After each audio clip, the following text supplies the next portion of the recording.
Alternative Dig Talk. Real issues, real talk.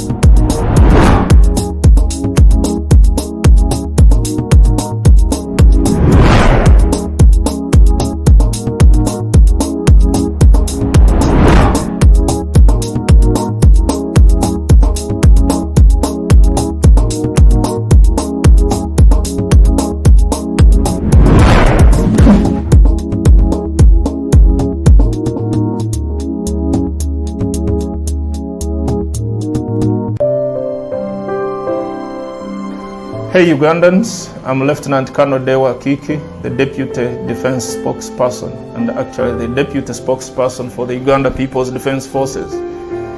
I was hosted on Alternative Dig Talk. I encourage all Ugandans that this is the way to go. Always watch, participate, give your views and ask questions on Alternative Dig Talk. Dig Talk, the way to go.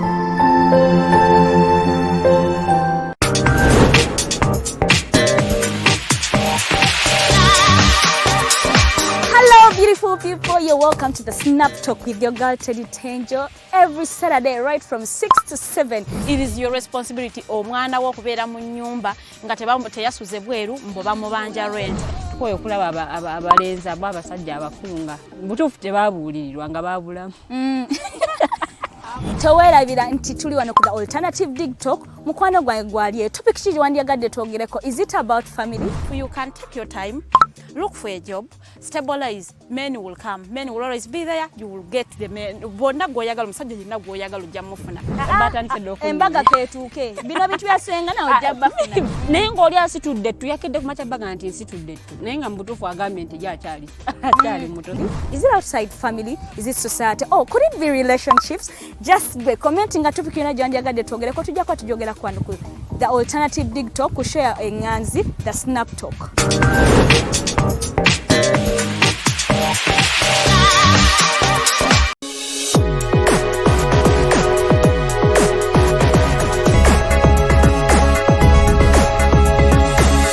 The Alternative Dig Talk. Real issues, real talk.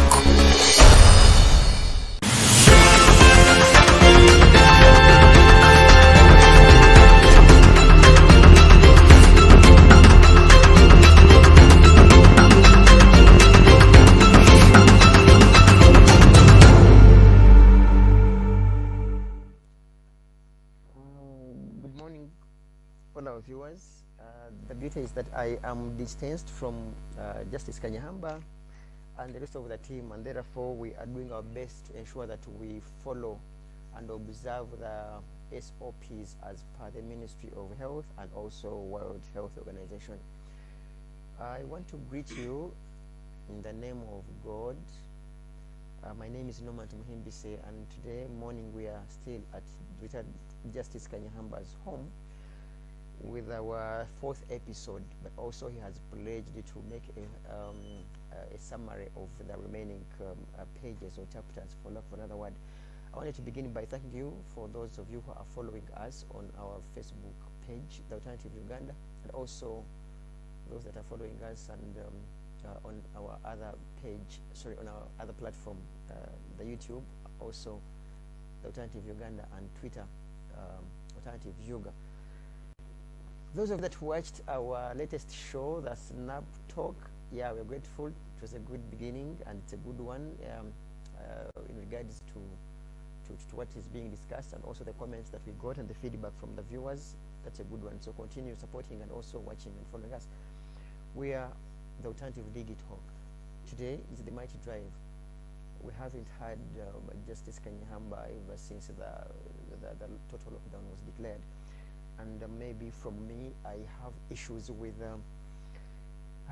gossip preachers. You know, it was trending yesterday but one, on how Mr. Museveni had been flown out of the country, and you know, such diversionary comments, in my view, that tend to divert the whole country from genuine and from the genuine struggle, and rather pay too much attention onto such rubbish in courts.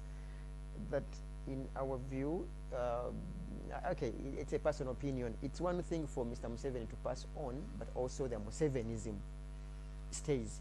So for me, the issue is not about declaring so and so dead or alive, but rather fighting together to first of all fight the pandemic, and also fight for the betterment of this country, with or without him, because you can declare him dead and then he appears on TV, then I can assure you, he who will have preached that he died, you look stupid and funny. That aside, Justice, say hello to the viewers and then we shall proceed, sir. Good morning, viewers, and I hope you had a good weekend, as well as a good 2 weeks since we were off the air. I want to make one correction in relation to the statement we made earlier. One of my good friends is Professor Bukina, and he had been reported wrongly, as we talk about President being sick, dead. And I sent condolences on our last broadcast, only to be called by his family that he was still alive, he was not even sick.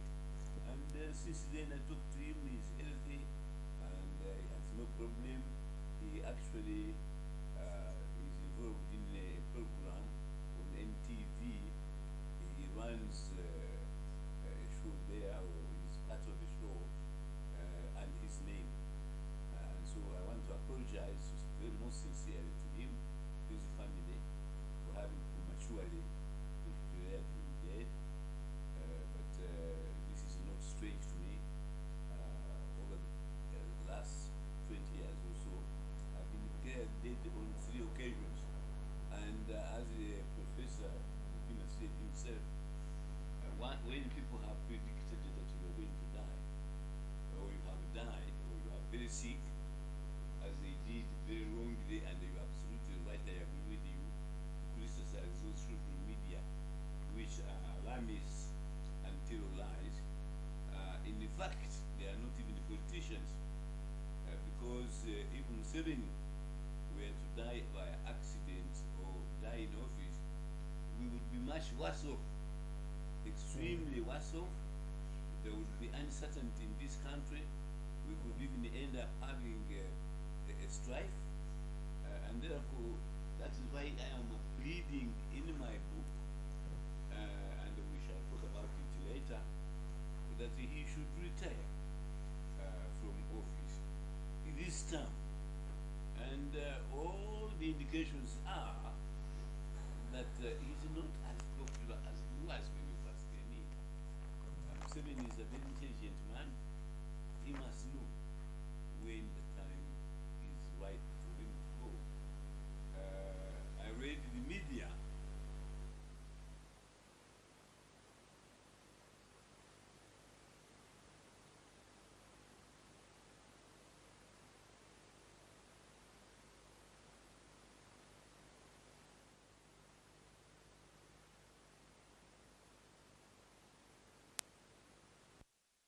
I will ask you in particular that very. Okay, so I leave it for the time. I leave it for the first time.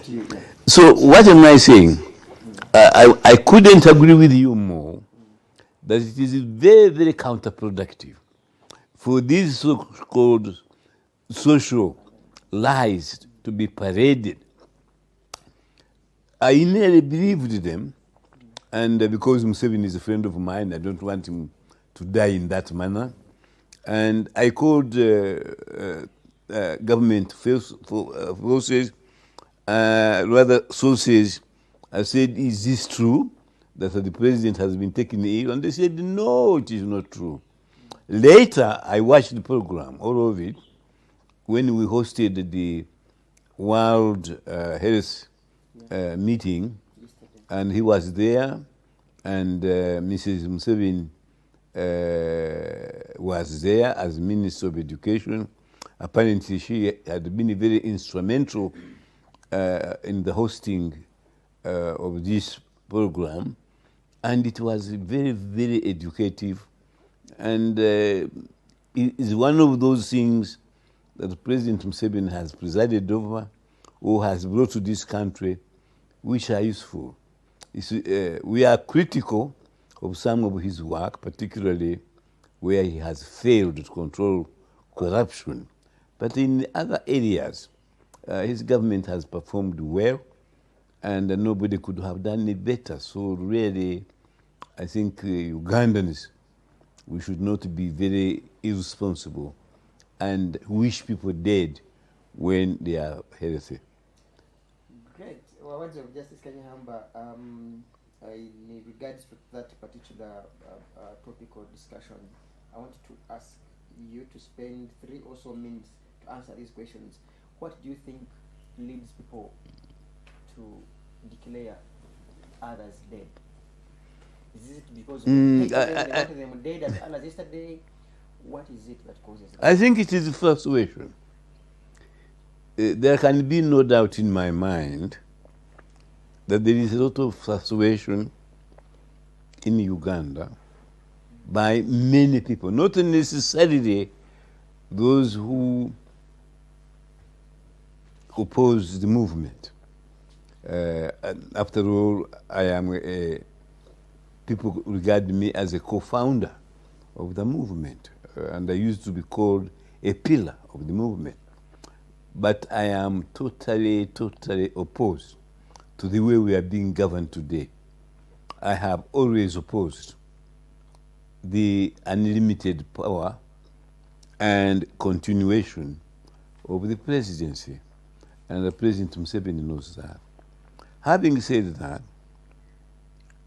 there had been this feeling in the country that really President Museveni has served us long enough, until the time he stood down.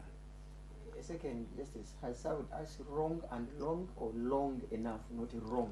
No, long, L-O-N-G. Most times in his presidency and during the reign of the NRM, the government has done their level best. I believe that the way they are fighting Corona is the right way. And there are false prophets who are campaigning this program. They are wrong. I support the government 100% in this area. The economy is sluggish, and I think that spokespersons of government have tended to exaggerate our economic achievement. And if you recall, is it still the Minister of Finance, Matia Kasaija? He has been critical of the way we are going on. He thinks that the ministry should have more powers than they have.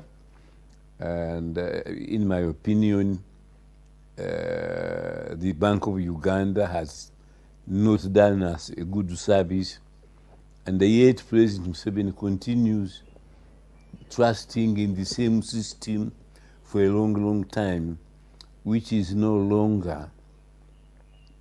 actually counterproductive. What does it mean? It means that if you are in power too long, as he has been, over 30 years, you lose touch. You lose the common touch with events. You begin to believe in yourself and not in others. That's why my appeal and that of my colleagues, senior citizens, have gone unheeded. He is not prepared to see us privately, and we talk to him. And the first thing I would tell him if I saw him would be to say, please, President, you have served us well. but it is time. And the people, the majority of Ugandans want you to live now in peace, without a coup, without military intervention. You voluntarily say, come next year, or 2 years hence, or even the end of this term, I will leave office. You would be loved, you would rest peacefully.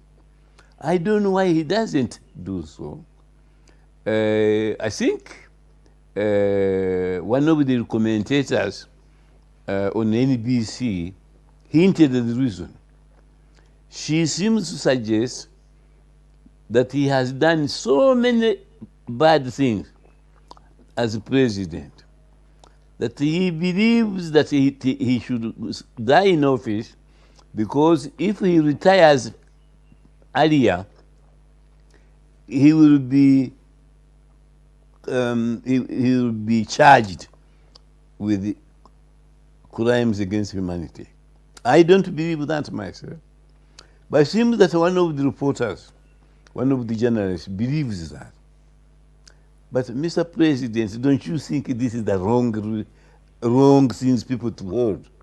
That you are frightened of retiring because you fear to be prosecuted. If you have that fear, it means that what they are claiming against you, that you committed crimes against humanity, are correct. So don't lend credibility to them by saying, I have no fear from my people and I have served enough. Let somebody else serve.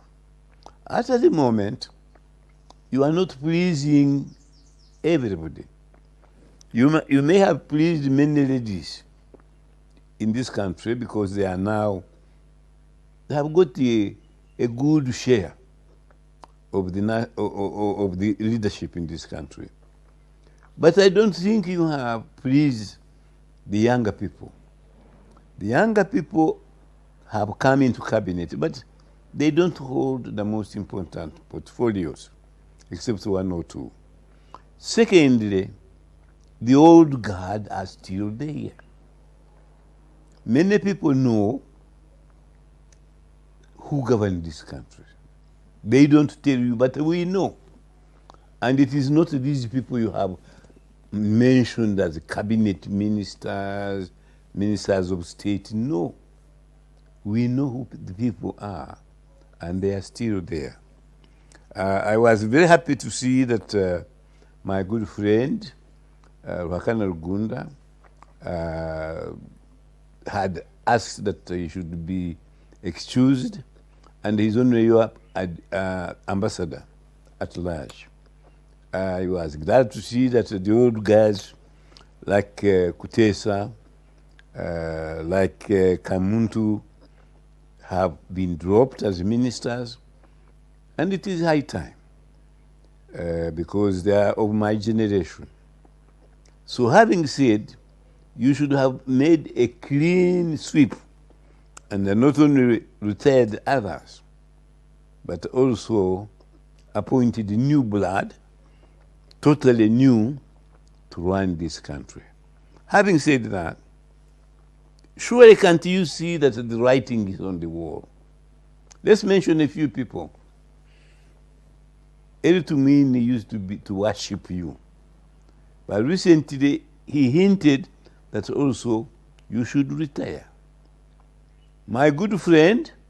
Was that a genuine, in your view, do you think it was a genuine opinion, or it's because he was dropped as minister? Because we have seen so many of your colleagues, the likes of General Tumuhimbise, the likes of General Kanyeihamba Otafiri, that when they are dropped, they come and, act like thunder, to scare. No, So do you think it's in faith, in good faith, that General Tumuhimbise was speaking his mind out, or he's simply... No, I think it is genuine. I'll tell you why it is genuine. I have said on this program before that several of his very trusted friends, I will not mention their names, when you talk to them privately before, they tell you, I also would like to be president. But this man is staying very long. But when they come openly in public, they support him. He's gullible enough, or he's really deceiving himself to believe that people are loyal to him. Let me tell you what amazed me over the weekend. We have a national prayer which takes place, I think, annually at the State House. This last one was attended by the Archbishop of Uganda, Dr. Kazinda, by, I think, Serwanga, representing the Catholic, and by Mufiti and other religious leaders. But do you know who preached? President Museveni. He's actually even his daughter, who used to be my priest here. Her church used to be near here, and I used to worship regularly at her church. Patience. Even Patience, he said, was there. They should, if it is a national prayer, it should be dominated by religious leaders, not by the president. And they even hinted in his view that he's not really a strong believer. If you are not a strong believer, how can you be the leader of the national prayer? So to me, it shows very, very clearly that my president, President Museveni, is totally, totally out of touch with reality. And now that we've been lucky, he has been lucky that he has been re-elected, he should have an opportunity now to say, I have served this country honorably, this is my last term, or come 1 or 2 years, I will retire and the Ugandans find another one.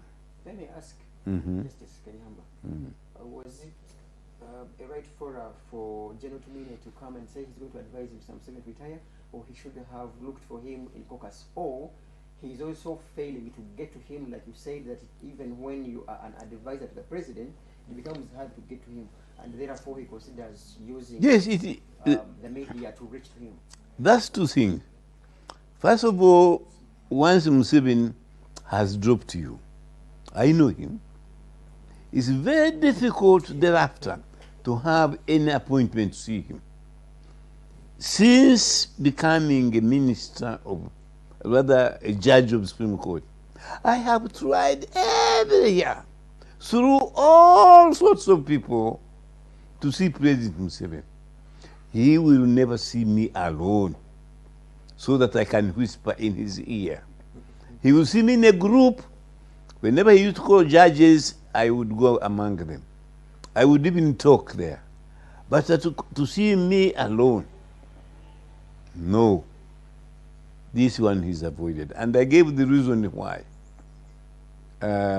Some of us, people like Kahosa, people like Kanyeihamba, apparently from reliable sources, he sees us as a judgment of his, shall we say, character.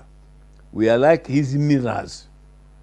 And when we say there, we don't mince words. We tell him the truth as it is, and he no longer wants to hear the truth. Therefore, he avoids those. So similarly, I know General Tumine.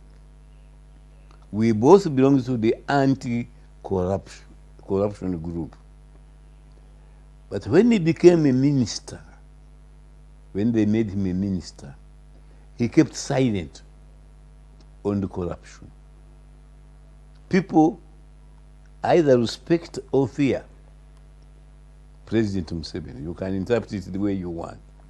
So I believe that he's genuine. The reason I'm saying he's genuine, we got another version of what should happen from Mufono Pondo. Ofonopondo is a convert to the movement come lately. Because when I was Minister of Commerce, he used to attack me and accuse Museveni of being a dictator when he was in UPC. But since he stopped being there, rather like Bete Kamya, they have become holier than thou in the movement. So what did Ofonopondo do? And it frightened me. He said there are only two ways President Museveni can leave power. One is if he dies, and he has no control over that one. Gets sick and gets sick. And the second one is if he dies by accident. He doesn't contemplate, this is Ofonopondo, he doesn't contemplate that Museveni could be defeated in an election, or the court could hold him liable and have him impeached by parliament. No. Those are not in the vocabulary of Ofonopondo. And like, if he listens to this program, I would like to invite Ofonopondo to a debate. What exactly do you mean? Why did the Ugandans go all the way to make a constitution to usher in democracy and regular elections, but you are saying Museveni can only be removed by death or by accident? What exactly do you mean? Now, these are the type of people that Museveni surrounds himself. They change. I'll tell you why I say they change. I only learned 2 days ago that the senior presidential advisor, I hope I am right, Nagenda, John Nagenda, retired a long time ago. But he still writes his column, Nagenda, in Saturday Vision. But he continues calling himself senior presidential advisor. Why? I used to be senior. I was the first ever senior presidential advisor. But I no longer call myself that because I retired. And the president dropped me when I became a judge. But I don't continue saying I am senior presidential advisor. Why am I saying that? Because Nagenda also has joined people like Tumuhimbise. He was very critical of Museveni the other day. And he also hinted in his very, very colorful language that it is high time Museveni retired. So Nagenda, this General Eli Tumuhimbise, among others, have told President Museveni, and I am the same view. Professor Bukina, whom I was talking about, Masuru Chikeire, an elder also of my age, he's a bit older than me, maybe young. We have all said Museveni, who is our generation, should retire.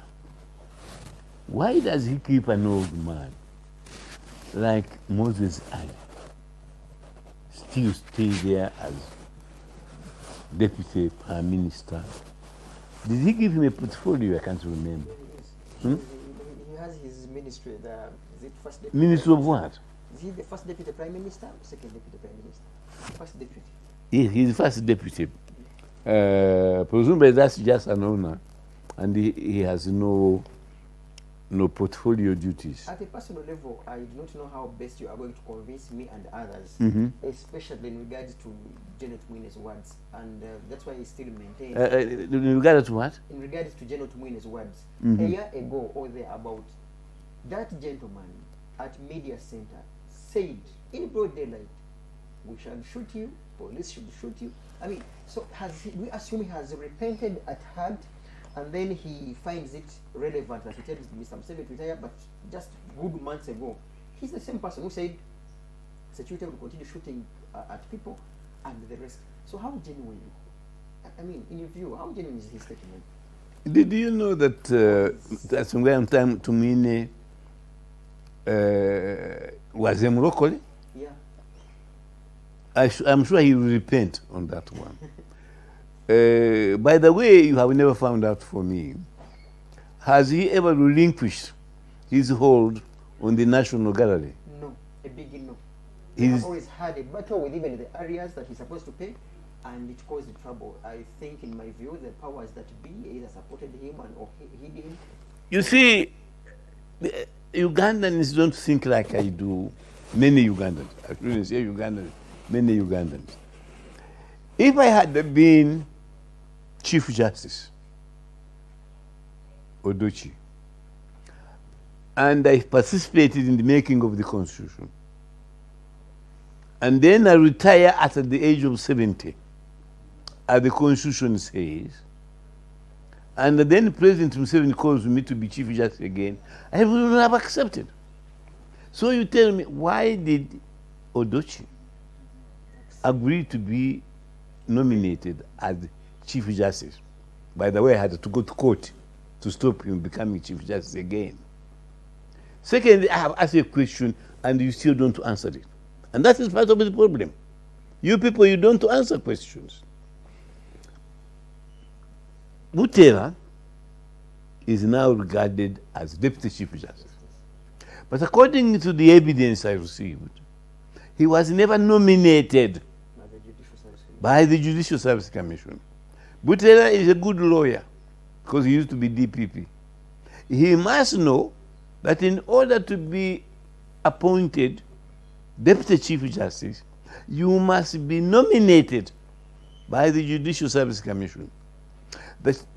The President announced you to be Deputy Chief Justice, and you accept without saying, Mr. President, I've been introduced there one step. Shouldn't I be nominated first?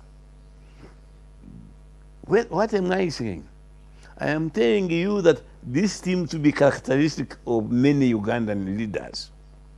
My good friend, for a good reason, the late Elia Kategaya, and he's survived by his family, so some of them may be hearing me.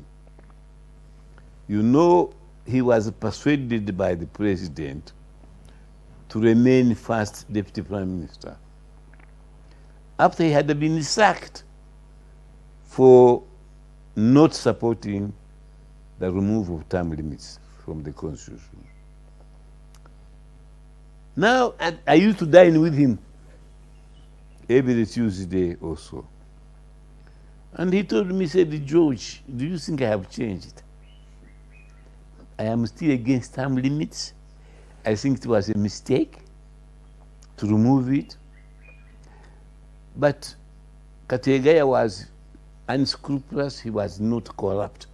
So he didn't have any special business or an income. He didn't even have the land that I own. So he said, the only way I could, and he was sick, the only way I can survive is if I stay with in the government, I continue getting the allowance there. These are honest allowances. So Museveni thinks Kategaya changed and supported it, but I know he didn't. People like the Gang of Four, rather the rebel MPs, whom I defended to stay in the parliament, they no longer even say hello. Although I saved their posts. Now, they don't go along with what's happening. But in order to be elected again and remain MPs in their areas, they repented, in quotes. They repented, they confessed to the NRM, and they were forgiven. But people like Sech Kubo, people like Thinka Simile, Muhammad Nsereko, the other man from Kabale. They have never changed. They are still the right, good people. Hmm? They are there for survival because they know Yeah, that thank you. That's the word I was looking for. They are there for survival. but at heart they don't like what They don't like what's happening. but because And one of those four is on record having said, I would like to be president of Uganda. So how do you want to be president of Uganda and continue supporting a president who wants to be there for a long time? If you believe Ofono Pondo. Because let's take it now very seriously. If you read the article of Ofono Pondo last week, or is it this week, then you have no doubt whatsoever that according to Ofono Pondo, Museveni will rule until he dies. okay, I am one of the believers that don't wish so that he lives us until when he's gone, because that's going to be scandalous for this country. Justice Kanyeihamba, as one of the best draftsmen Uganda and Africa has ever had, don't you think it is also imperative of you to perhaps come up with maybe a draft in regards to retirement, especially when it comes to the president? Do you think that existing law favors him? What favors him? I mean, do you think that the present law favors him about in regards to retirement? But it doesn't. The present law does not. You see, this is why we have a problem. And I'm glad we have brought to that. This little book we have been reading, Challenging Presidential Election, it's a small booklet. I have given copies of it to people like Simon Njara. I have given it to that lady. She's very good. What's her name? Yeah. They have even acknowledged the receipt. I have given to Segona. I have given a copy. I have sent a copy to the mayor, who thinks he's the only critic of Museveni. Now, only Miriam, what's her name? You mean the journalist? Yes, and Simon have acknowledged the receipt of this book. The others, Honorable Chagulanyi, bought 100 copies of this book with his own money. And he said he's going to distribute it to all the members of NUPE and of the opposition in the parliament, so that the first thing they do is to challenge paragraph B of subsection 6 of section 59 of the Presidential Election Act. We have known the program of the NRM government. Museveni outlined it very carefully, and we know what they are following. What is the program of the opposition? Do they have in their program that we must remove this heinous provision in the Constitution, which was put there as a result of corruption and the bribing of Parliament, both the removal of term limits and the insertion of paragraph B, which I talk about at length in this book, was induced by the payment of 5 million of each member of, was it the 7th Parliament or whichever it was? What are they doing? The leader of the opposition. Do they have a program? I challenge them openly now. Read my book. It's a very small one. And then take up the challenge and remove paragraph B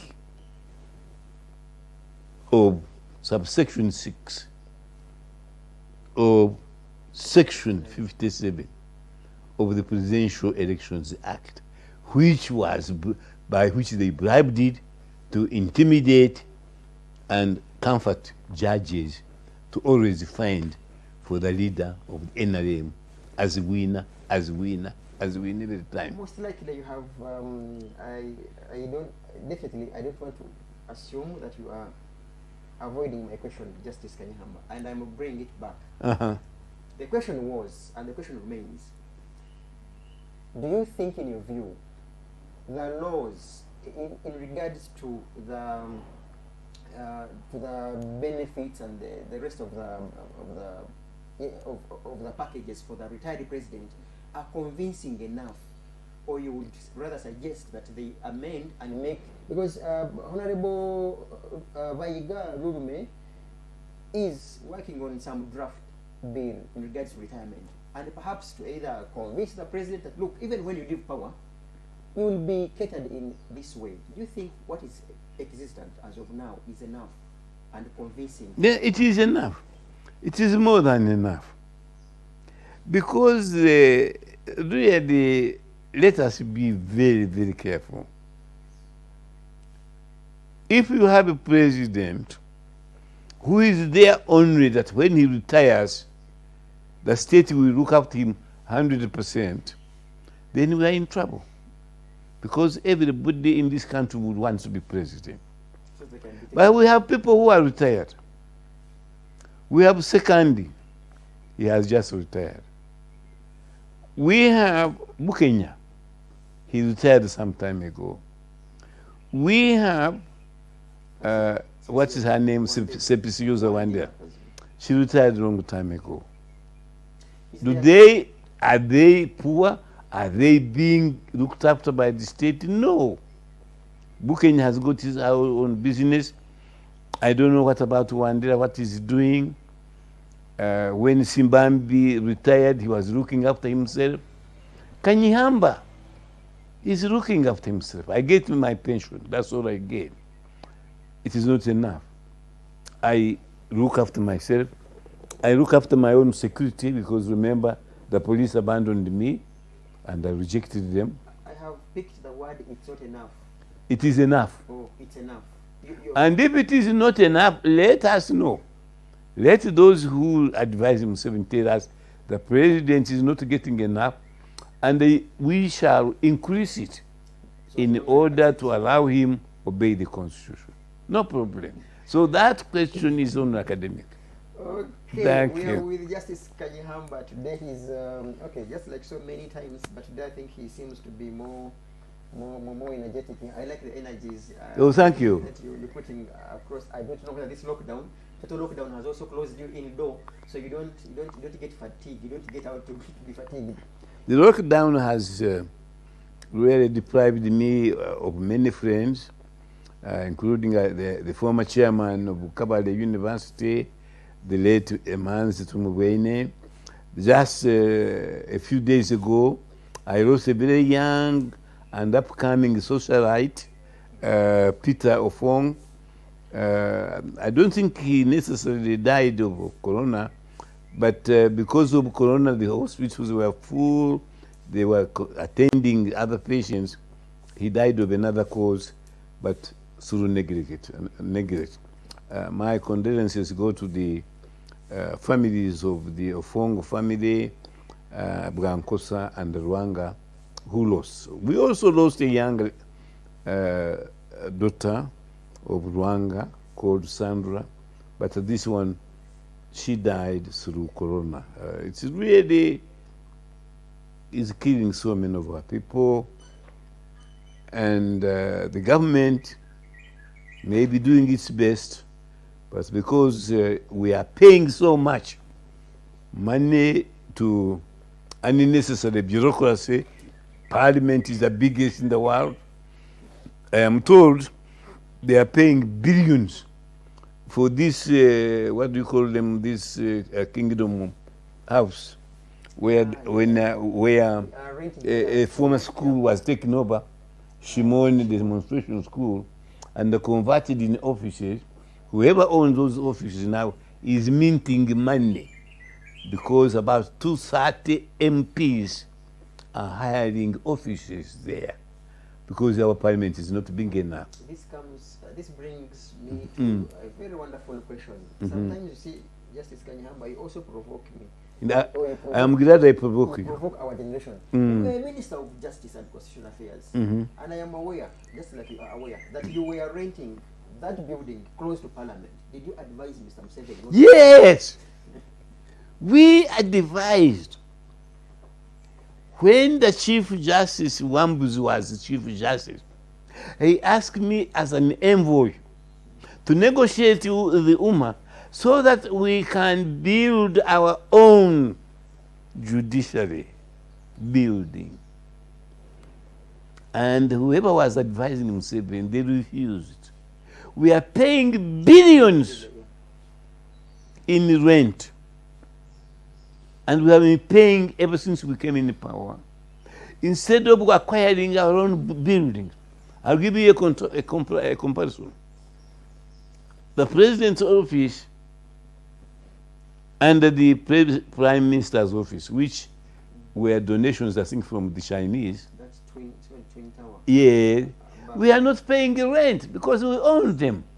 The Ministry of Health is in our own building, we don't pay. Even public service. But at one time, I remember, I don't know, it has reduced, the judiciary was paying about 15 billion to hire accommodation, instead of spending maybe 10 billion and building our own. I have been committed to government having its own shares ever since I was a minister. A last question as we go to a break. Me and others have a school of thought and a belief that perhaps because these buildings belong to Abanene government, you know, the big wings in there, that's why it's still, I mean, the government maintains them as a mean to, again, milk us indirectly through the same buildings. Yeah, Could that be true? I have heard that rumor, and maybe there is some truth in it. I have never checked it. You journalists, you have the right and the duty to investigate and see who owes who and where do we pay them. There have been rumors, for example, that Kingdom House belongs to one of the former ministers, and that the land school was given to her as a gift to construct those buildings. If it is true, she must be minting money. And I used to respect that lady.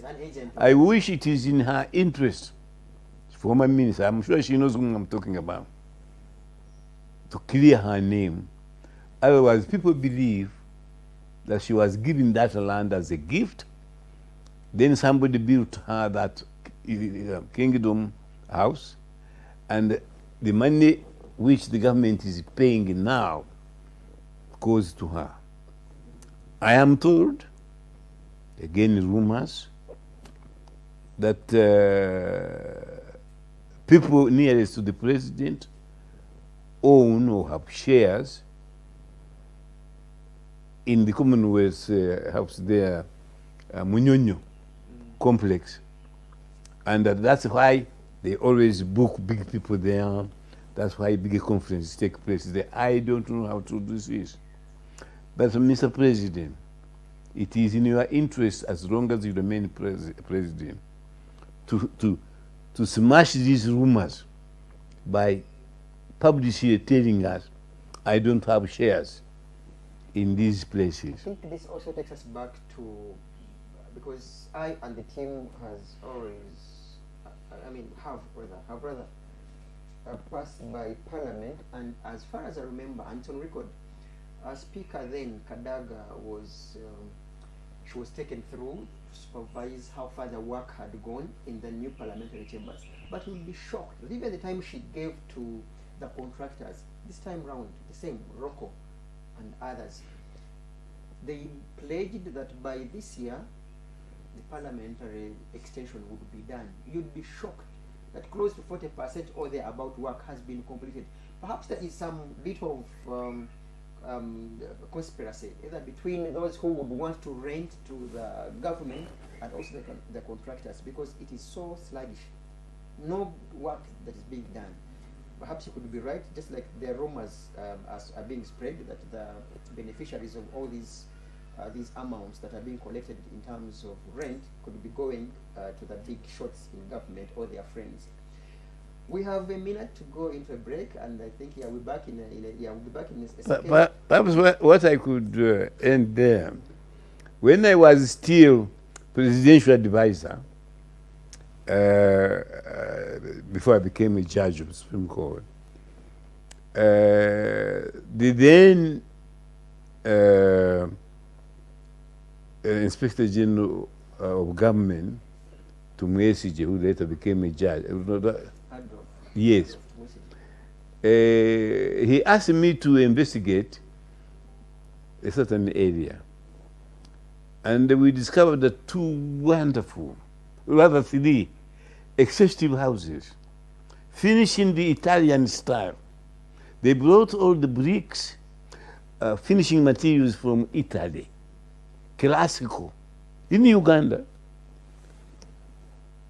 And then, to message at that time, Jotham was IGG, and he investigated, he found a certain leader of government who owned the three of them.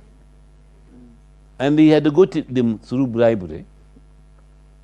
Actually, had put in his leadership code that he owned a piece of land which was undeveloped. So he challenged that person to prove that he is not the owner of the executive three houses which were being rented at $3 million per month. And the person couldn't explain. Do you know what happened to him? He was later made a minister. When being a civil servant, he was made a minister. Now, President Museveni has been very clear that fighting corruption is number one and number two in his current government. He has been doing that for the last 30 years. Fighting corruption. But then you look at the people who are sacked. None of them are ever sacked. Secondly, when you see people who are being promoted or becoming a minister, some of them are corruption. This Kabayo, she confessed. And they didn't approve her. Parliament didn't approve her. Obviously, if you confess your sin, this is a sin under the movement. They will drop you.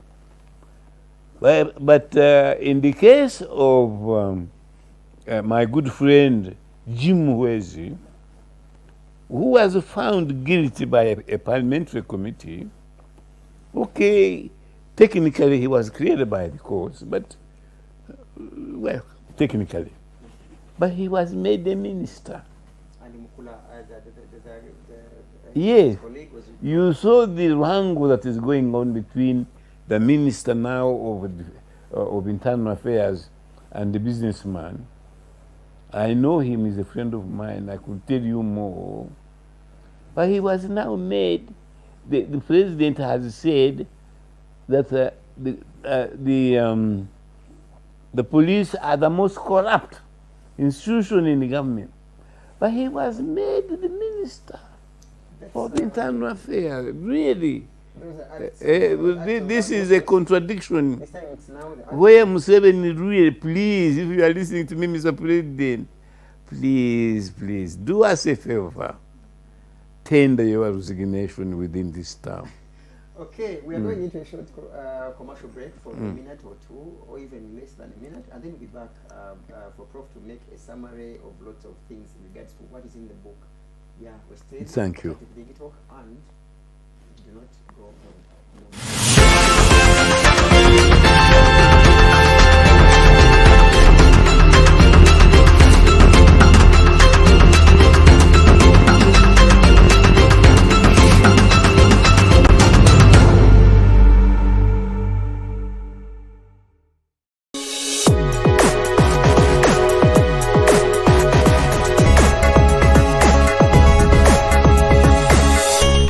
Alternative Dig Talk. Real issues, real talk.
You have got to get up pretty early to go do something.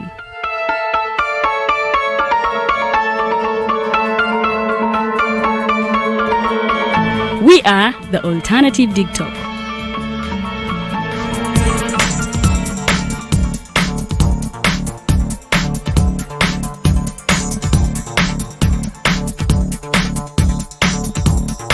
With our mobile studios, we are redefining TV presentation just as technology is setting the pace. We are blending our approach with fresh, perspectively designed breakfast show, ThemightyDrive, informative and entertainment show, exclusive and live interviews. We President Museveni wadde juzi namulaba apima akawunga kilo 2 tasobola kalya nini bwaba alya kilo 5 oyannema okuliisa eggwanga ne bwe limundekera. Njagala kwebaza the Alternative Dig Talk etuwadde kano ka Mighty Drive era n'abatuwuliriza bonna abali ku mikutu njagala basaba mugendo maaso n'okuwuliriza. All given to you just a click away on your phone, tablet, laptop and smart TVs as we are streaming live on our social media platforms, on the road and on the go. We are the Alternative Dig Talk. Hey Ugandans, I'm Lieutenant Colonel Dewa Kiki, the Deputy Defense Spokesperson and actually the Deputy Spokesperson for the Uganda People's Defense Forces. I was hosted on Alternative Dig Talk. I encourage all Ugandans that this is the way to go. Always watch, participate, give your views and ask questions on Alternative Dig Talk. Dig Talk, the way to go.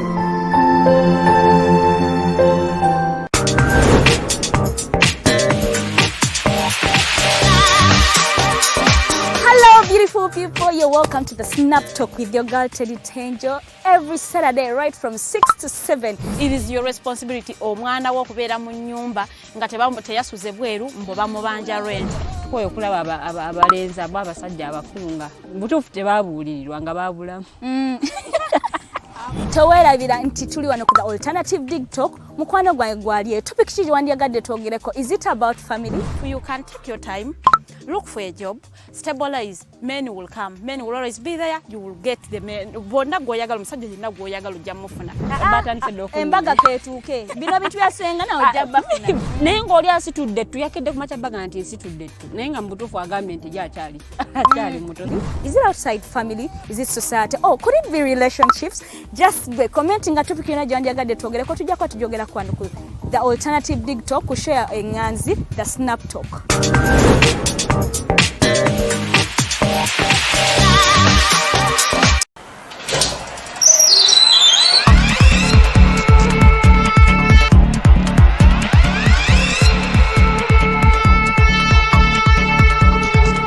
You have got to get up pretty early to go do something.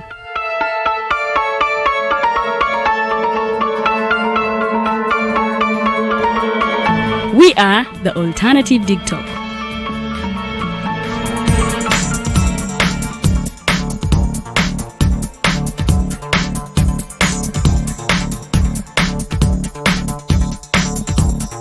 with our mobile studios, we are redefining TV presentation just as technology is setting the pace. We are blending our approach with fresh, perspectively designed breakfast show, ThemightyDrive, informative and entertainment show, exclusive and live interviews. President Museveni wadde juzi namulaba apima akawunga kilo 2 tasobola kalya nini bwaba alya kilo 5 oyannema okuliisa eggwanga ne bwe limundekera. Njagala kwebaza the alternative digital etuwadde kano ka Mighty Drive era n'abatuwuliriza bonna abali ku mikutu njagala basaba mugendo mu maaso n'okuwuliriza. All given to you just a click away on your phone, tablet, laptop and smart TVs as we are streaming live on our social media platforms, on the road and on the go. We are the Alternative TikTok.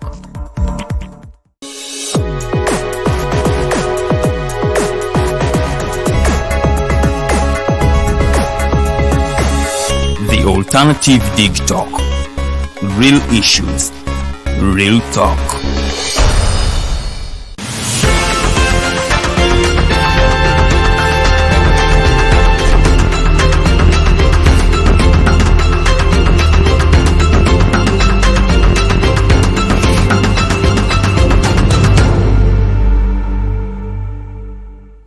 We can't thank you enough for following, liking, watching, or even commenting and calling in our shows. Norman Tumuhimbise with Justice Kanyeihamba. Those of you that would wish to call and get direct to him, may you please call 0789 017 145. 0789 017 145. I can assure you, you will hear from him. You'll call and we'll pick you up and talk to him. We are on our social media page, that's the Alternative Uganda, that's Facebook, and also Twitter, Alternative Uga, and YouTube, the Alternative Uganda. And I can assure you, we can never disappoint you. Watch, follow the sequence of events and every single shows that we get, that we have. Elisodio Mukulu yesterday, you remember where the team hosted Bukose Arnold Anthony, the gentleman from Kasuta Yume. Yeah, he's still taking us through as the guest in Elisodio Mukulu, and definitely those of you who watched the Snap Talk, it's a new show and which airs every Saturday, 6 to 7. Yeah, and other subsequent shows that will come on board. If you want to make any ads or any announcements or anything, please reach onto our number 0702 0701 800 212. 0701 800 212, and you'll get more info about how you can advertise with us. Justice Kanyeihamba, as we go into the book, our 4th episode, I have specific questions which more or less make a summary of what we have put on paper. You can have the book, but now one of the leading questions here is the importance and the relevancy of precedents, especially when it comes to presidential petitions, drawing lines from the 2006 electoral petition. Yes. In law, the word the precedent is very, very important. Many cases in the states, in the Commonwealth countries, once a high court has made a decision with similar facts applying to the same law, you follow that decision. It is binding on you, and it is called a precedent. I have argued elsewhere, and even here on this program, that when you look at presidential petitions in Uganda, the 2006 presidential petition findings are the most important precedent that we ever had since the 1995 Constitution. And I gave reasons why it is more important and more binding and more persuasive than any other. I said that the first petition we ever had under this Constitution was 2001, where we were 6 judges of the Supreme Court and only 5 sat. Therefore, we did not form a quorum. So a president is weak or does not apply if the court did not form a quorum. So that is why the 2001 is out as a precedent. Secondly, 2006 we formed a quorum. The Constitution then said there shall be 7 judges in the Supreme Court, and all of us 7 sat. That's the second reason why it is important. But more importantly, it depends on the experience, qualifications, and, shall we say, wisdom of the panel which had and gave those findings. In 2006, we were 7. And of the 7, 3 of us, Jas Mulenga, Jas Katulebe, and me, Kanyeihamba, we had become ministers of justice and attorney general, the highest office in the land in the law. Secondly, I had been a professor of law, teaching constitutional law ever since the UK. That gave an additional qualification.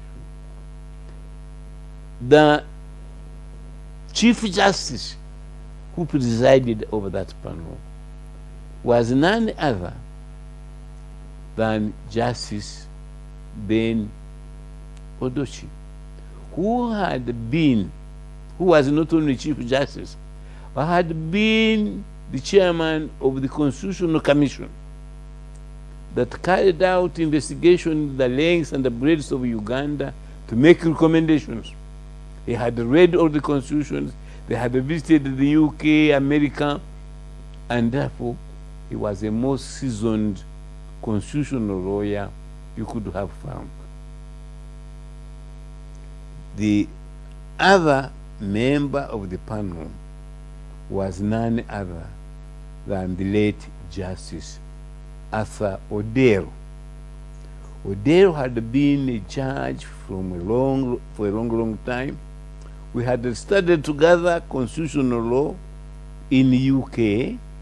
He had worked in Zambia, and more importantly, he chaired the Commission of Inquiry into violations of human rights in Uganda.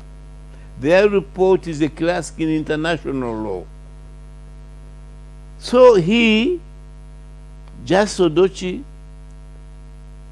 and to add more to that, I had also investigated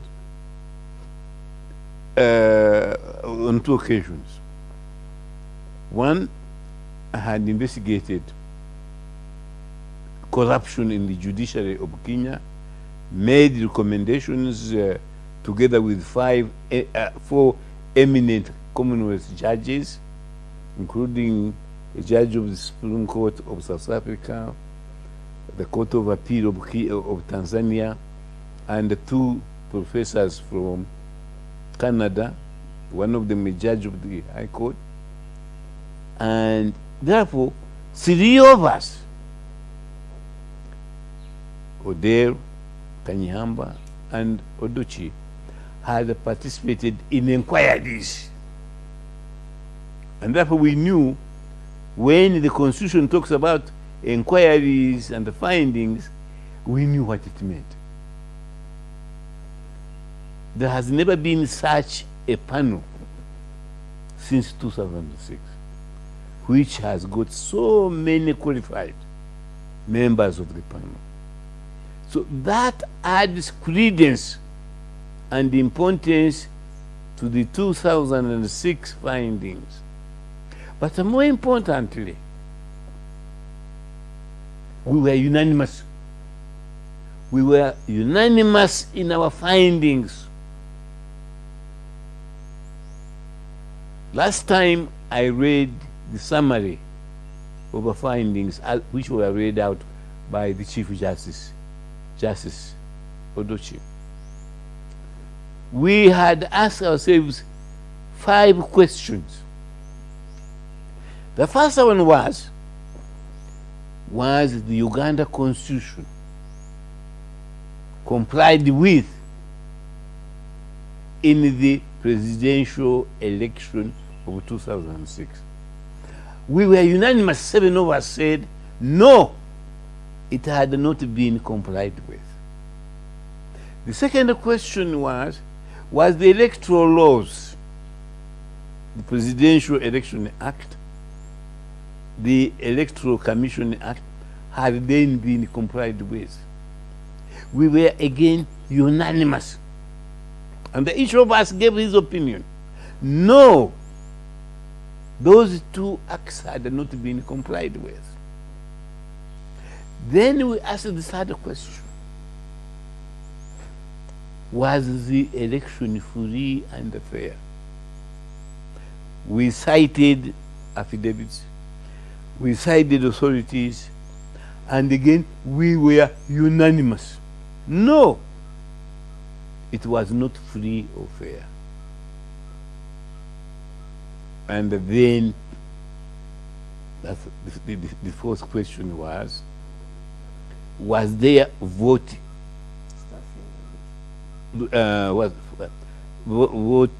rigging, staffing, and then we were again unanimous, 7 against 0.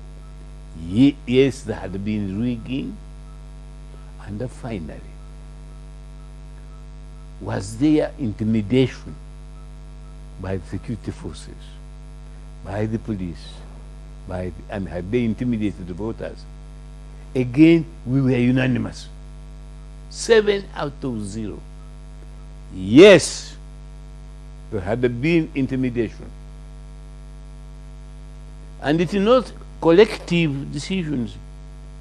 The Chief just read each of us what he said. He said, on that one, just Odell said this. Yes, there had been rigging. Yes, there had been intimidation. Just Karokola said the same. He was asked specifically, he said, yes, this had not been complied with. There had been rigging.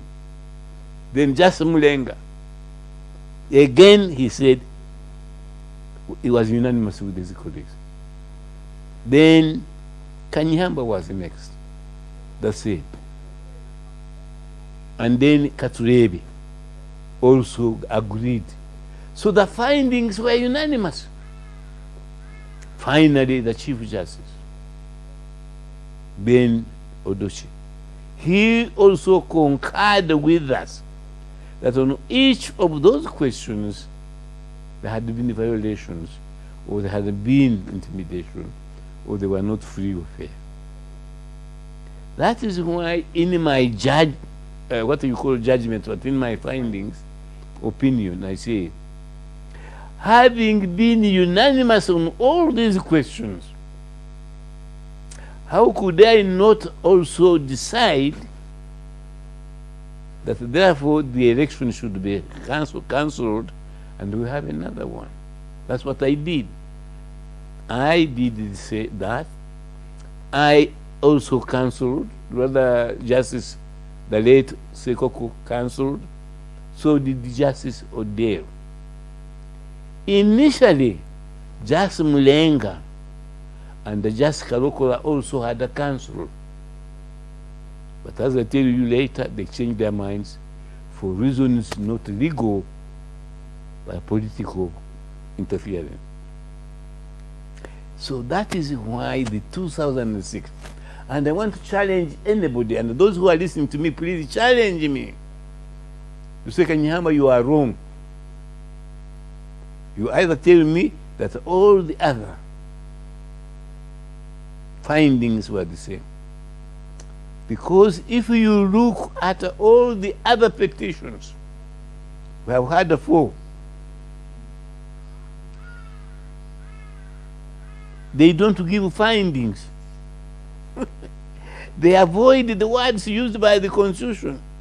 They don't inquire into the petition. They hear. Instead of giving findings, they give judgment. Where did they get those words? I have challenged you, and I have challenged all those people who have read it. Where did the judges, my colleagues, and the others, where did they get the words here or judgment when the Constitution talks about inquire and give findings? Nobody has answered that question. I want the likes of Segona, if you are listening to me, and the likes of Eric Aruhanga, who is in the habit of supporting whatever goes that supports the movement. Where did you get those words? Did you not learn? Eric Aruhanga was my student at the Makerere. Doesn't he remember me teaching him that where words are unambiguous and are clear, you give them their natural meaning? What is the natural meaning of inquire? What is the natural meaning of findings? Does the findings mean judgment? Where, in whose language? You're reminding me of the phrase of learning nothing and forgetting everything. So could we have learned nothing and whereas your student learned nothing, forgot everything. Yes.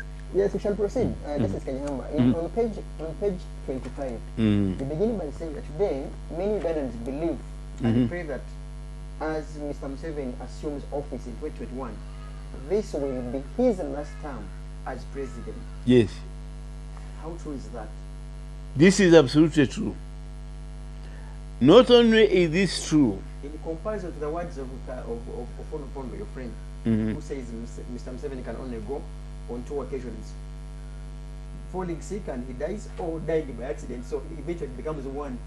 I want to tell me, Norman, who other Ugandan has made the same assertion other than Ofonopondo? Because you see, this is the Ugandans are frico. The word to use is frico. When I was Minister of Justice, Bete Kamya was the president of the Federal Party.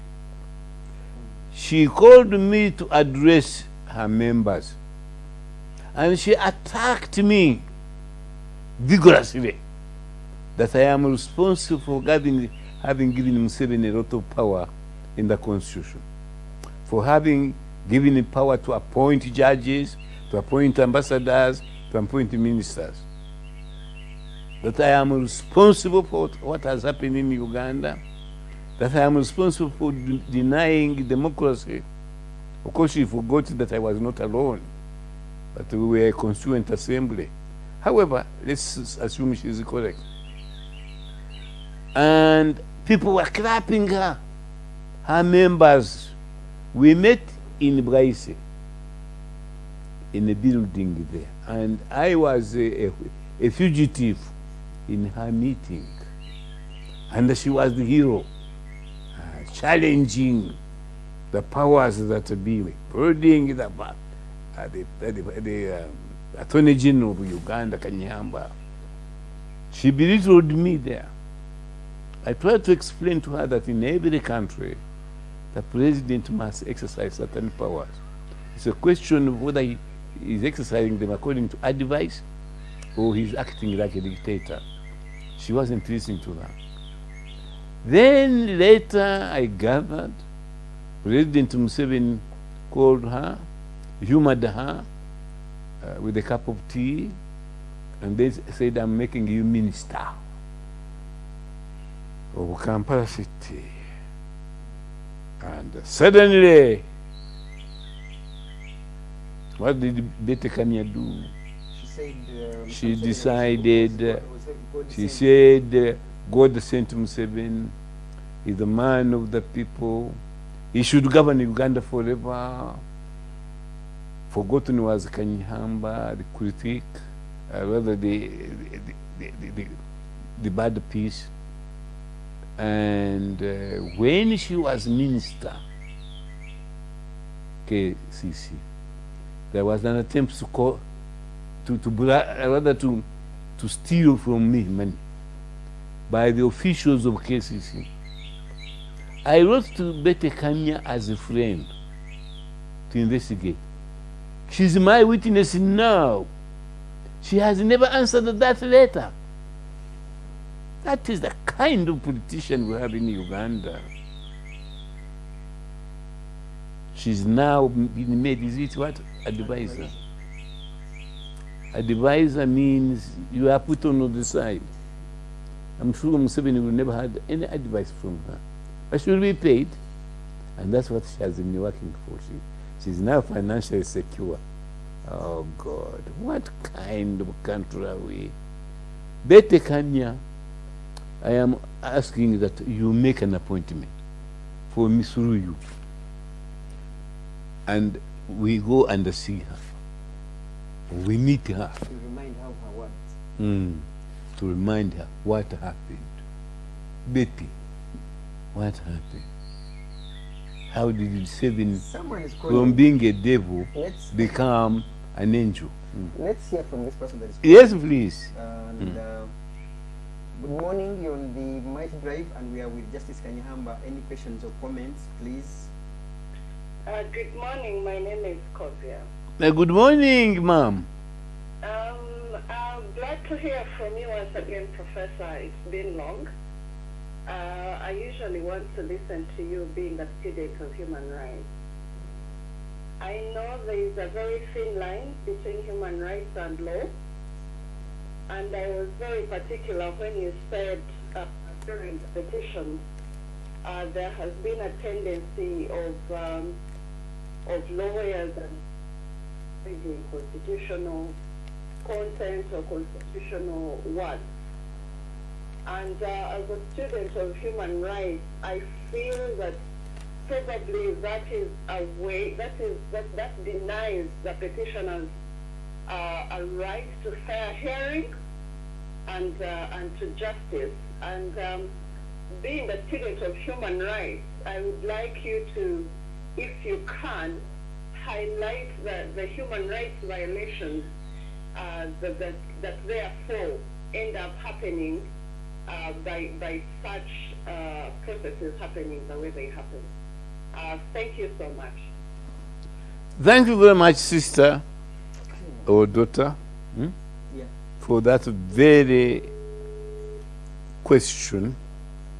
You are absolutely right that I came into the system of public knowledge through human rights because I co-founded the Uganda Group of Human Rights in the UK, and when we started fighting injustices I came into the system not through the gun or because I was a fighter or a soldier, but because I was a human rights activist.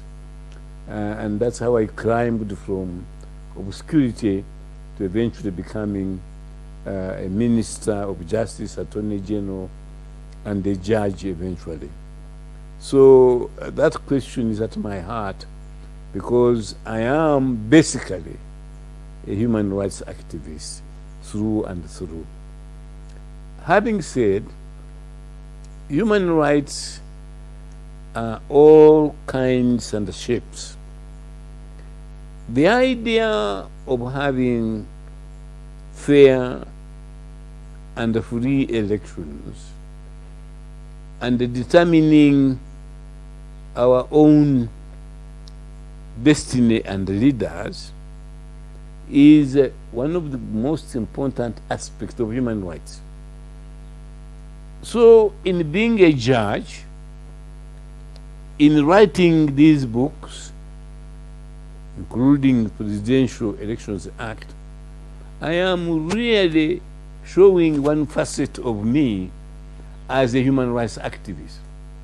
I have always emphasized that you cannot devise or divide rights one side and the other. President Museveni is my own witness that regardless of what post I have held, whether I was Minister of Commerce, Minister of Justice, Attorney General, or a judge, or even his presidential advisor, whenever it comes to human rights, I have stood my ground, even when some of my colleagues, I remember one time, one senior minister, actually Chris Chiyonga, saying, you Kanyeihamba, your problem is that you embarrass the president.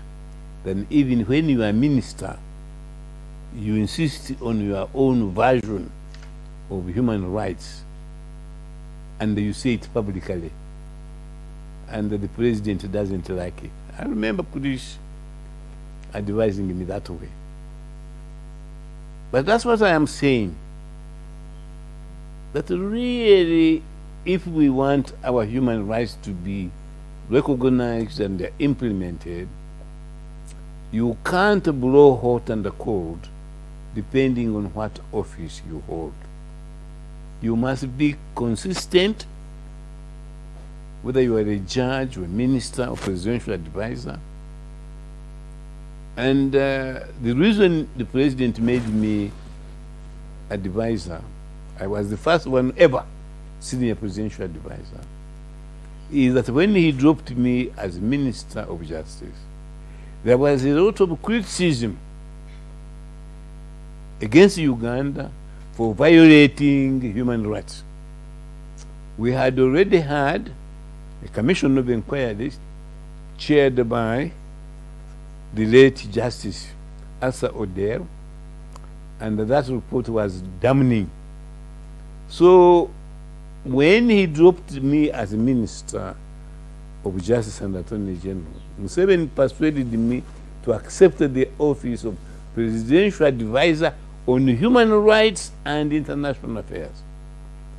And I think if I don't fail to correct correctly, I am the only one who has ever been in that post. Because when I became a judge, President Museveni seemed to have abolished that post. Senior Presidential Advisor on Human Rights and International Affairs. I remember I used to answer letters addressed to the President by the sackful. Lots and letters were complaining about the tying of Kadoya, when our soldiers used to tie people and torture them.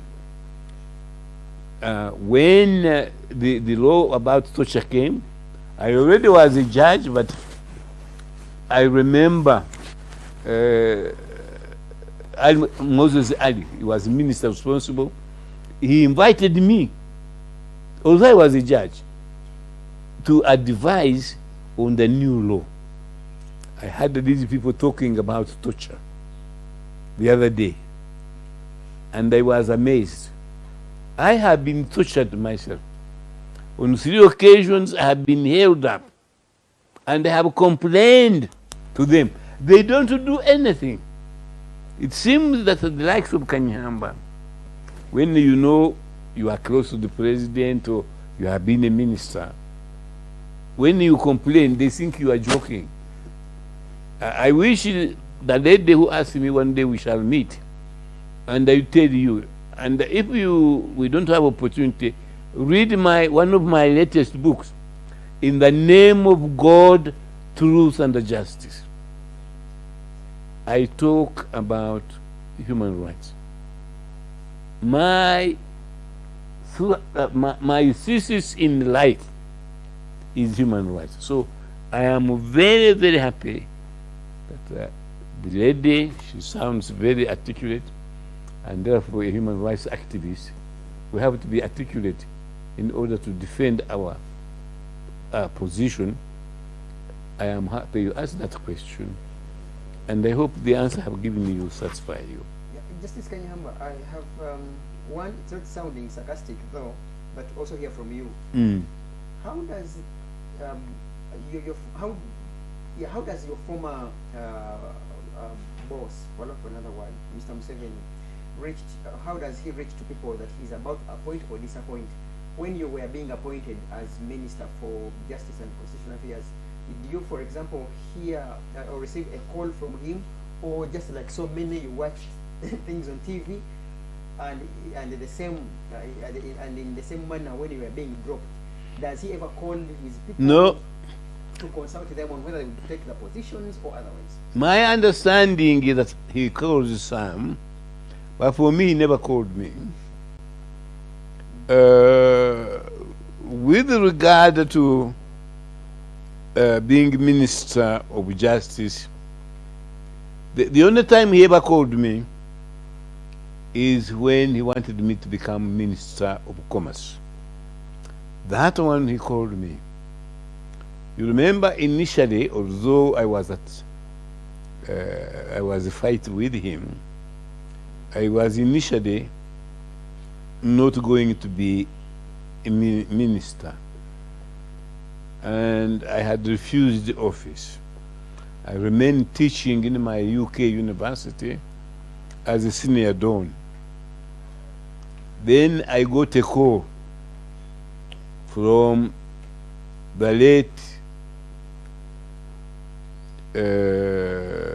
Miss Vikangaga, who was presidential personal secretary in the UK, and she said that the president Museveni wanted to see me urgently.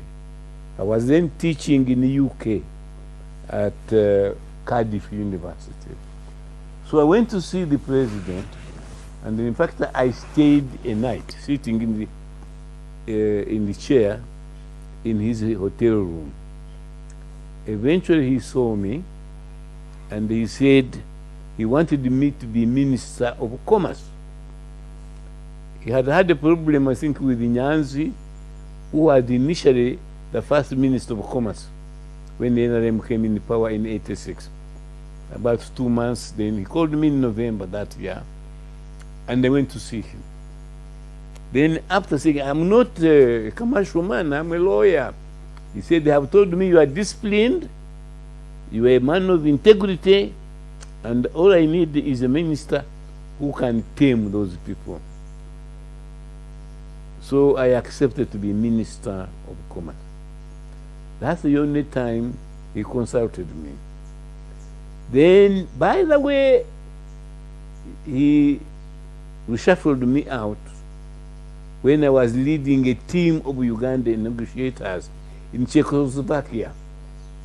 But I'll tell you how that happened. You were not here by the time he reshuffled? No, I wasn't. Let me tell you what happened.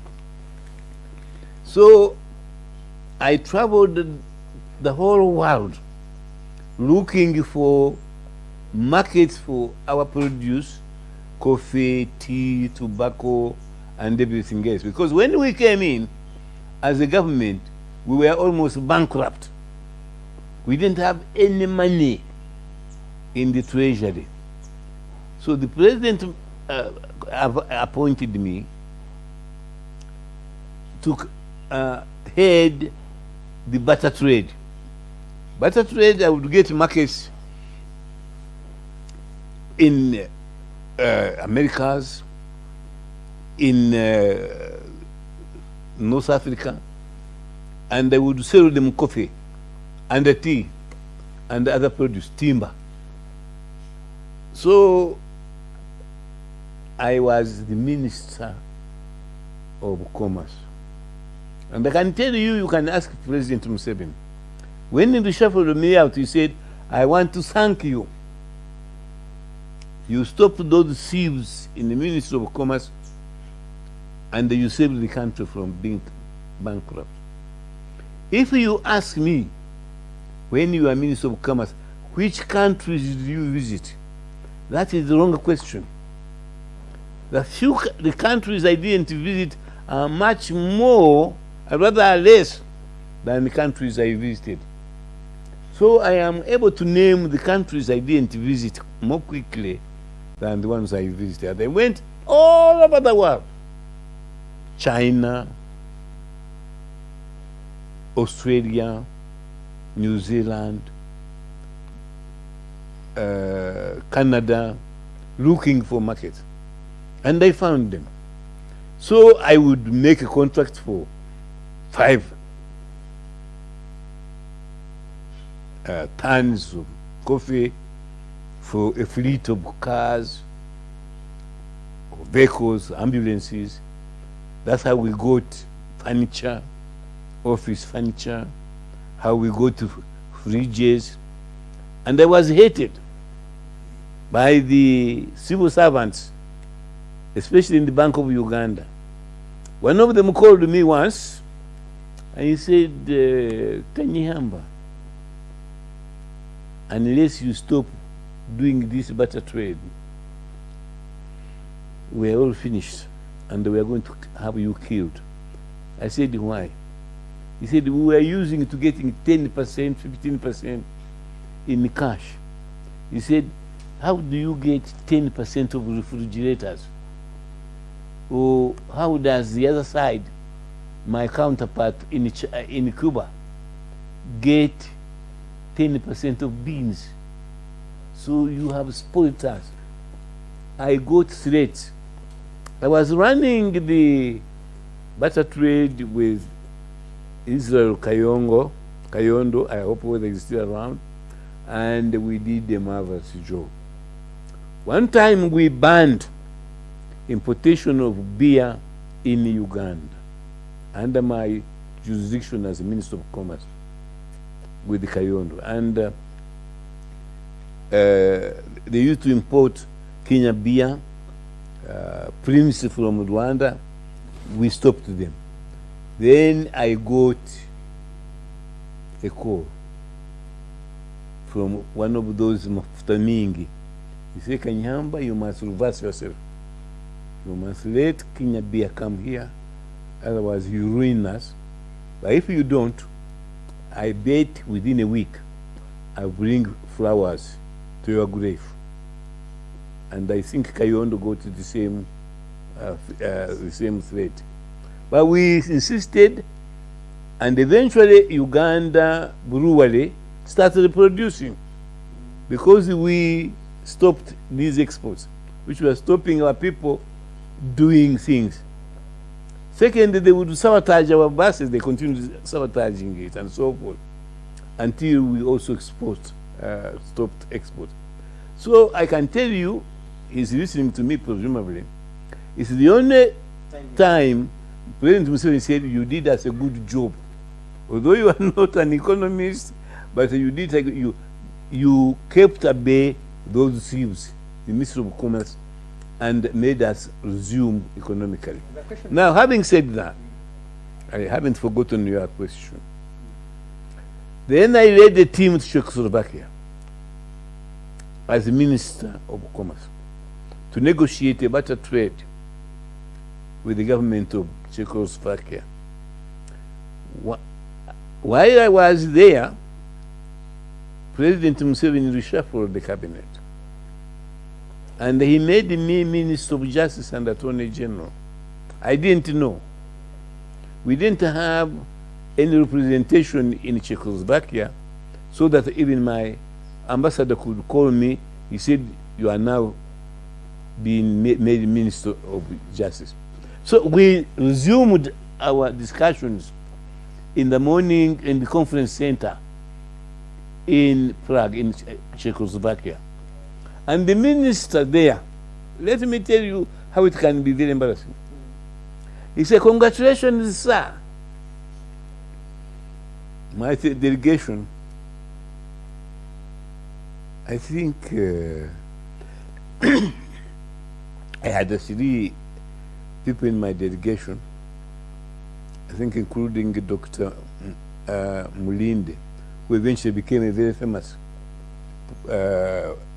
international professor at the World Bank. And I think he's still there. So he said, congratulations, sir. I said, what are you congratulating me? He said, you have been promoted. I said, by who? He said, our ambassador has told us that you are the new Minister of Justice and Attorney General.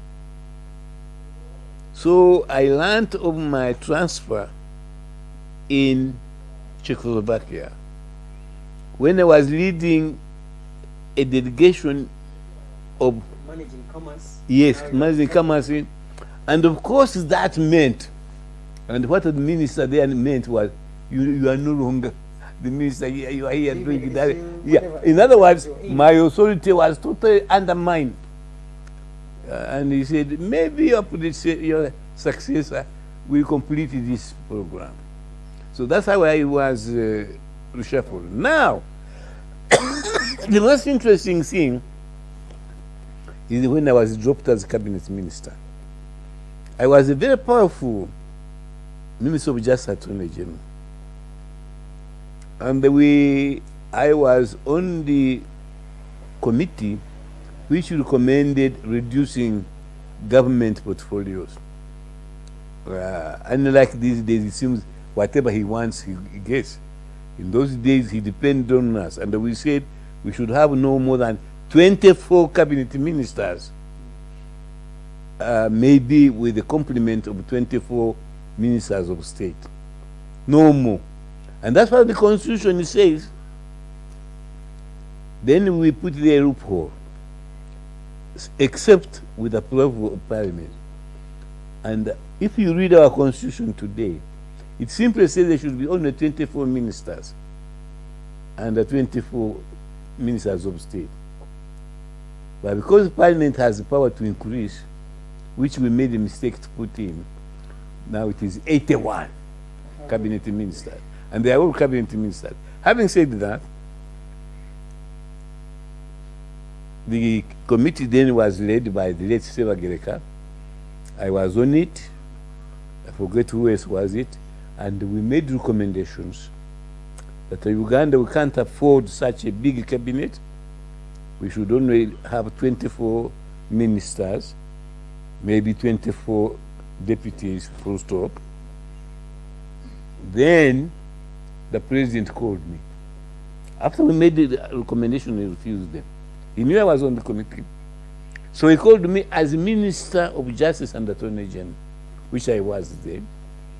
Then he said, Kanyeihamba, I have decided to accept your recommendations. Is there any obligation for me to appoint anybody at all? I said, no. I am told that had I asked, I said, please keep me as Minister of Justice Attorney General, he would have. But you know I don't beg, so I didn't ask him to keep me. I simply said, there is only one person where you are obliged to appoint a lawyer, and that's the Attorney General. So if you are going to appoint the Attorney General, he must be a lawyer. But in all other things, you can appoint Minister of Health, who is not a doctor, a Minister of Works, who is not necessarily, as he has been doing, an engineer, and so forth. So I remember he gave me a drink, we chatted socially, and that is at the time I had also submitted the report on Muslim leadership crisis. Remember, I chaired an international committee in which we recommended the Mufti should be elected universally in Uganda, which Mubaji was. So people said, Kanyeihamba, you are going to be a big post. Maybe you'll be Prime Minister. maybe you have solved this Muslim issue. Nobody has ever solved it. So it at that time that he called me. So he said, I'm going to shuffle cabinet. And he asked me, am I supposed to appoint? I said, nobody else except the Attorney General should be a lawyer. So we talked socially. Then he said, oh, Kanyeihamba, yes. They used to call me Kanyeihamba, not even George, Kanyeihamba. I said, yes, Your Excellency. And he said, do I have to first say I have reduced cabinet and then later on announce who I told those, or should I do it simultaneously? My advisor said, no, do it simultaneously. You think about it, who is going to be your 24 ministers, and then give them portfolios and name them. So he said, thank you very much. I stayed with him longer than normal. He was in a good mood. So I left. Now, that night, when I left him, I had a dinner with Tim Rwanga. Tim Rwanga had not become a minister, they are friends of mine. So they had called me for dinner. So from State House, I went to Rwanga's house. Then that night, no, it wasn't the same day, I think it was about a Tuesday. So on Tuesday, it was announced from State House that they are going to announce the new cabinet. That is when Rwanga invited me to have lunch with him, supper. So we were having supper when the news came in. He said, this is a statement from the President's office, the new cabinet in accordance with the recommendations of the Sewa Gereka committee. And you can't believe it. They named the ministers. I was not among them. He had dropped me. Instead of me, the new Attorney General was the late Abu Mayanja. Abu Mayanja replaced me as Minister of Justice and Attorney General.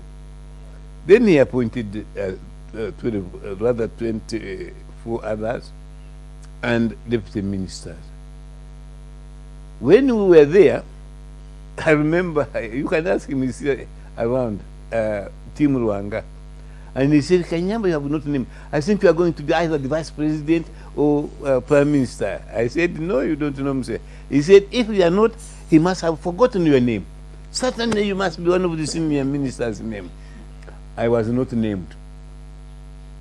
Then I saw people like Mukibi.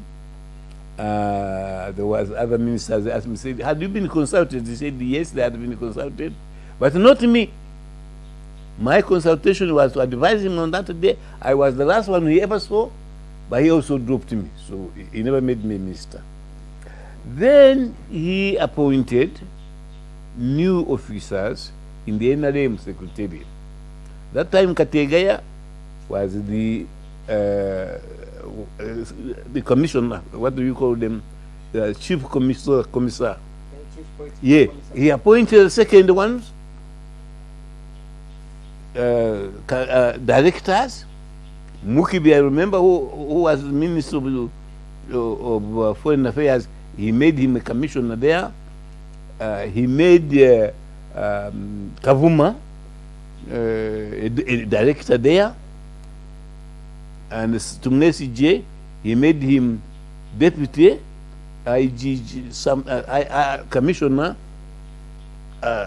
responsible administration. He still has not called me. And then about 2 weeks later, he called me to State House. And he said, is it Kanyeihamba? He said, I want you to go and strengthen the NRM Secretariat. It's very weak. So I said, Mr. President, you have already appointed the deputies of Kategaya. You have appointed directors. You want me to go there as what? There is no post. Unless you want to go there as as a T-boy or whatever. And he also laughed. So I said, I can't go there. But release me, I'll go and practice. Or go and teach at Makerere as a professor, no problem. Then he said, no, I want to keep you. Then he said, I want you to be my Kissinger. I want you, rather like the way he has appointed Rakana Rugunda. I want you to be near me, to be in my office. You remain earning the same money as a cabinet minister. You'll keep your house and your car. But whenever I wanted a troubleshooter, just you did for me with the police. Remember the police who killed the people at the old Kampala, and I went there and settled them, yes. And then he had wanted me to do the ranches, but I didn't follow his way. So that's why me and my Professor Kagonyera, we were sacked because we wanted those people who had ranches to be compensated, and he didn't want. Anyway, to cut the story short, that's how I became the first ever senior presidential advisor. Because then I said, what role do you give me? So he had said, be presidential advisor. I said no. At that time, William Kaberuka was presidential advisor. And as a presidential advisor, he had the status of a deputy, or rather of a minister of state. Then I said, for me, you are keeping me at the senior level, so I can't be presidential. Then that's when he invented I should be his first ever senior presidential advisor, equivalent to a cabinet minister. So that's how I became presidential advisor on human rights and international affairs. That was my title. Okay. I kept my house, I kept my car, my salary, my allowances, everything. Now, so Kaberuka, who was only presidential advisor on economic affairs, was attending cabinet. He was always in attendance in cabinet. So I assumed I would also be attending cabinet as an observer because I was senior to him. I never got invitation. Then, the secretary to cabinet, I think it was the late Chige, I asked him, I said, I don't get invitation to go to cabinet. What was that? He said, you are not a member. The president has said you are not a member of the cabinet. Although I was senior, Kaberuka was a junior to me, but for him, you were attending cabinet, I wasn't. So let me tell you, this country, my history should be written down. Justice, I have a question here. Sorry. In fact, it's a question which might take us 3 also minutes because our time isn't our best ally per se. We have strictly 5 minutes to close, but I don't want you to close without answering this question. It's from our previous caller. Yes. She wasn't satisfied. Human rights. Yeah, she wasn't. She texted that message. And she asks, Scovie Arena asks, is there a difference between a human rights activist, a human rights defender, and an advocate? Does the law recognize this language in any way? There is a difference. A human rights defender. Begin with activist, a human rights activist. That's the first question. Is there a human rights activist, you don't have to be anything. You are just a citizen who fights for human rights. You are anybody. Just as I was in the UK, I was a refugee in exile teaching at the UK, and I became an activist. I had no role anywhere else. A defender of human rights, usually they are either lawyers, and you engage them to defend your rights, you normally lawyers, or they are advocates of some kind. So they have an official role. And I go to court and say, I'm representing Norman. His house has burnt. I want compensation. You are a defender. But me as a citizen, I hear my neighbor here. People have attacked his house. I go there as a citizen and I try to chase him out with him. I am an activist. Okay. She adds to ask, does the law recognize does the law recognize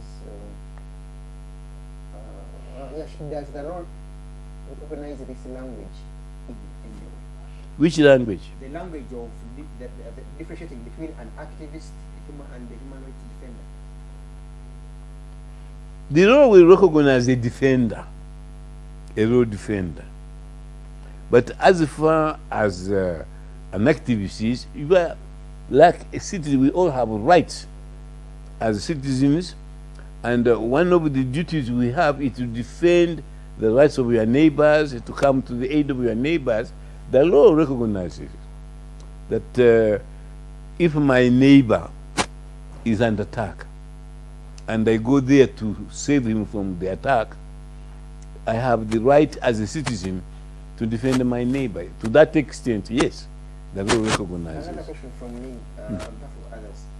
There has been moves by Coalition for Human Rights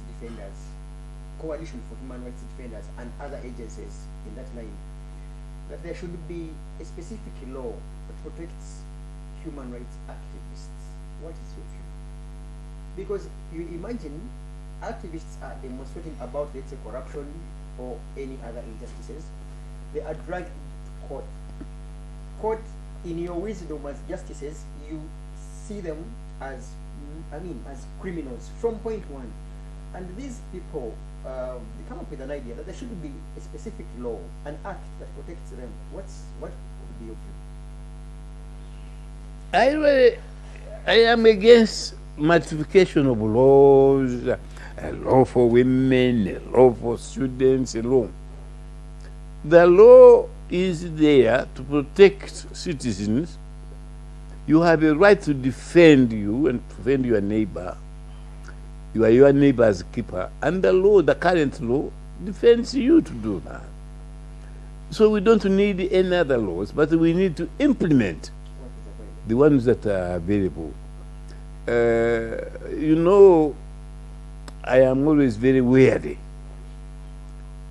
When in Uganda a law has not been implemented, people say, we need another law, we need, and this goes on, we multiply law after law, instead of implementing the ones that are there. People were saying there are term limits. There used to be a lot of time limits in our constitution. Now people are saying we make another constitution. Why? Let us restore term limits. Nobody has ever told me what was wrong with our constitution. But they say make another one. Make another one. Okay, no. Final question. Someone in my inbox asks that as Justice Kanyeihamba was Minister of Commerce, were you part of the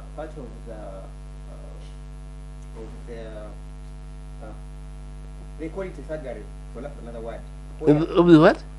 Like you hoodwinked citizens with the exchange rates at the time, that the former currency was withdrawn and then you had to give people less amounts.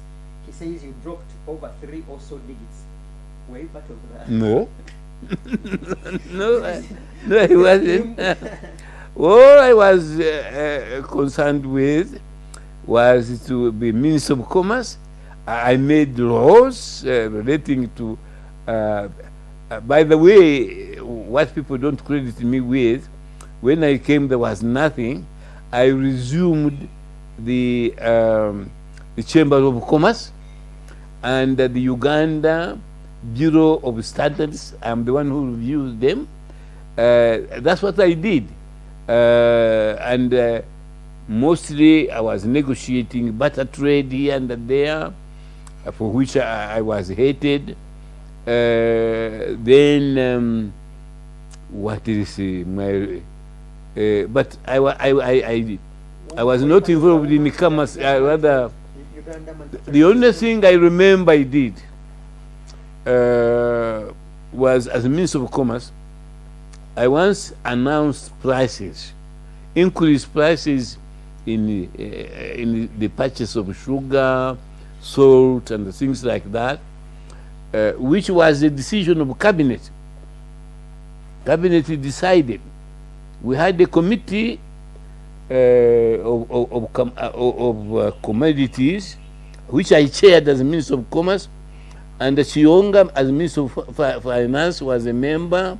I remember the late Sebana was, he was Minister of Cooperatives.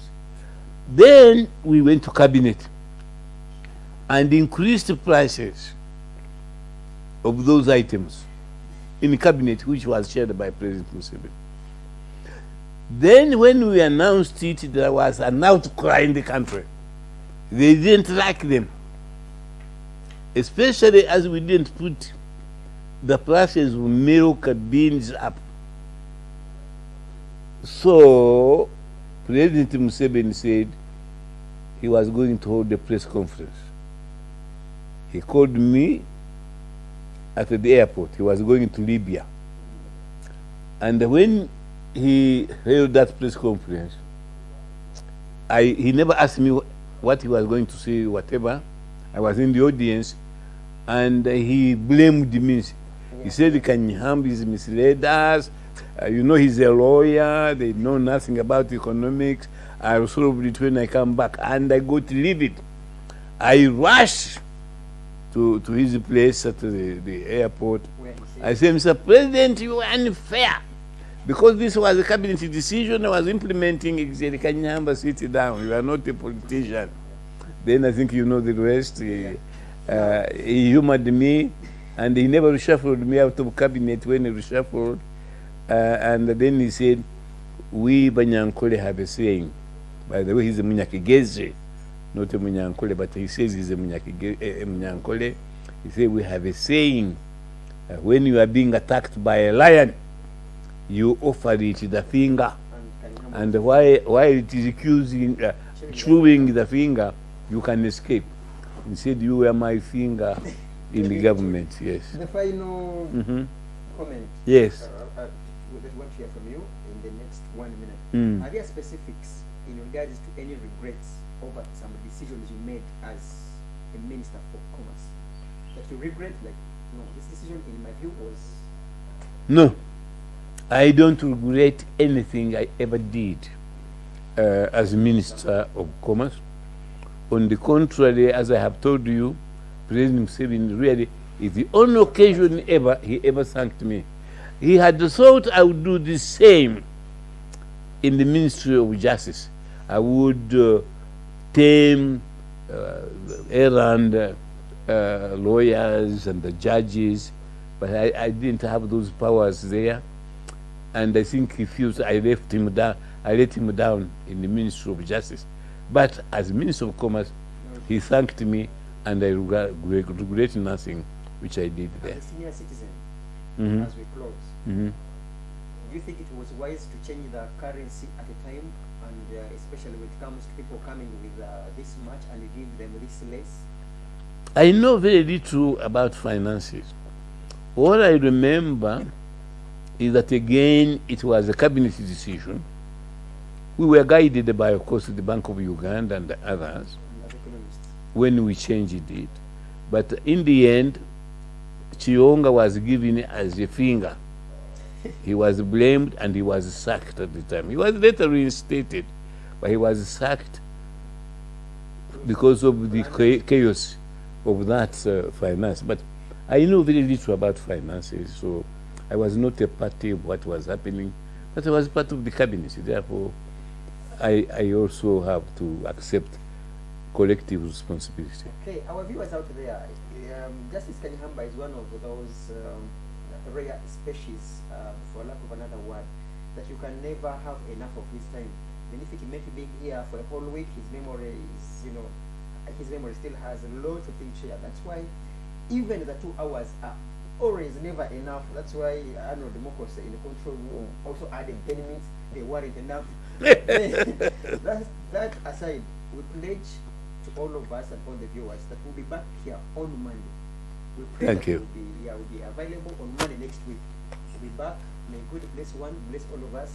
and also ensure that you observe the SOPs. COVID is real, but then people in government, every single shilling account for the money, for the COVID money. We shouldn't get out of this COVID, this total lockdown, and again we have no beds, no oxygen, just like it was. We had a lockdown of over 6 months, and that's our question to begin with when we come back, because you say you appreciate what the government is doing. And there was someone who had inboxed me, and I don't want to drag you into that, but we shall spare that question for next week. That we had a lockdown for 6 months, no beds, no oxygen, nothing. We shall reserve that for next week. And then maybe also, you know, they are charging too much for private treatment. 3 million, 5 million. Prof, there are statements here that have been circulating over 100 million, over 50 million, 70 million is a particular or a single patient. So if you're talking about 5 million, I can assure you any other person would want to hear of that hospital that charges that less, for lack of another word. So to say we are meeting on Monday with Justice Kanyeihamba to continue with what we are discussing: governance, law, and good citizenry. Good place. Thank you very much, Norman. Thank you very much, those who've been seeing us. Thank you.